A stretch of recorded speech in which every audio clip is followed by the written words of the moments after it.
cet après-midi, nous allons voir le souffle de Dieu. Tout le monde dit le souffle de Dieu. Le souffle de Dieu. D'accord? Le souffle de Dieu. C'est important de connaître ce que c'est que le souffle de Dieu. Et vous pourrez l'utiliser pour beaucoup de choses. Quand vous allez comprendre ce que c'est que le souffle de Dieu, dans le souffle de Dieu, il ne faut pas oublier qu'on aura donc la voix. Donc on aura Dieu, il faut construire Dieu. Et on verra comment Dieu aura fait l'homme. Et on verra l'action du souffle au niveau de toutes les dimensions de la vie de l'homme. Donc dans les 4 dimensions, pour vous permettre d'être complet dans la compréhension. Même si vous êtes paresseux, que vous ne pouvez pas l'utiliser convenablement, mais au moins vous saurez de quoi il s'agit. Hein, parce que on vit dans la maison de Dieu, il faut savoir pourquoi nous vivons dans la maison de Dieu et à quoi Dieu doit nous servir. Dieu, c'est qui? Il nous sert pour et pour faire quoi? On n'est pas simplement tous les jours Seigneur, Seigneur, Seigneur et on se limite là-bas. Il faut savoir qu'est-ce que Dieu vous apporte.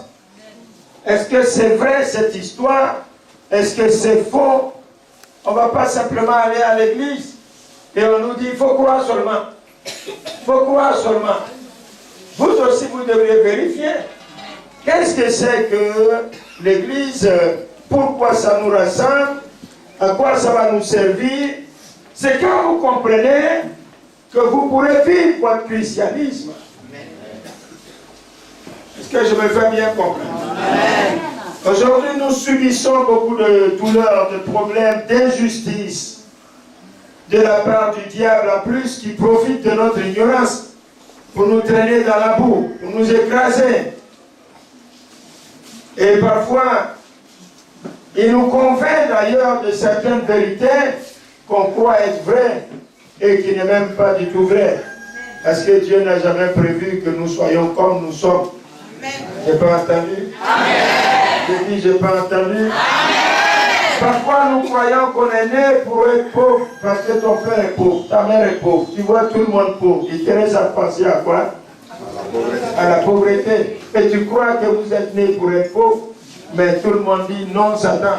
Non, Satan. Encore plus fort. Non, Satan. Une dernière fois. Non, Satan. Je ne suis pas pauvre. Je ne suis pas pauvre. Je ne suis pas échec. Je ne suis pas échec. Je ne suis pas stérile. Je ne suis pas stérile. Tu mens. Tu mens. Tu as menti. Tu as menti. Tu mentiras toujours. Parce que je sortirai de ma situation. Et je serai béni. À partir d'aujourd'hui, je vois ma bénédiction. Je vois mon succès. Je vois ma réussite. Et si tu crois, dis Amen.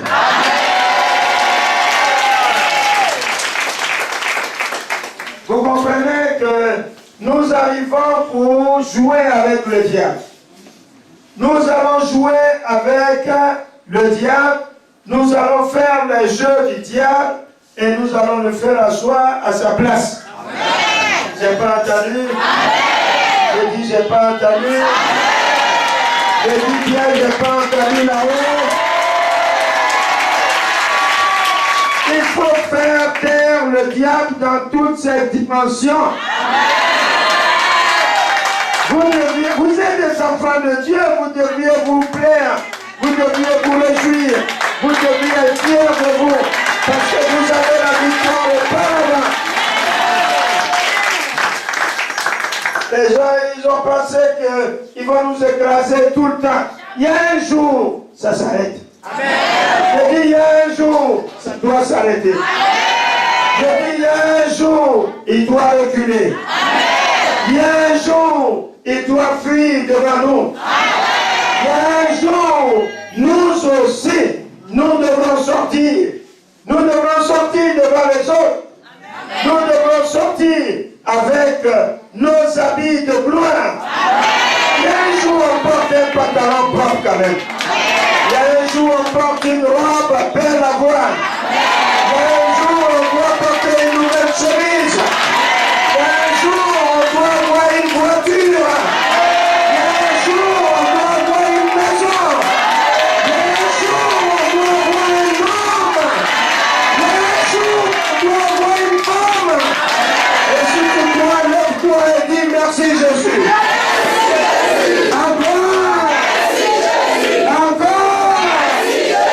Et embrasse ton frère, dis-lui, tu es béni.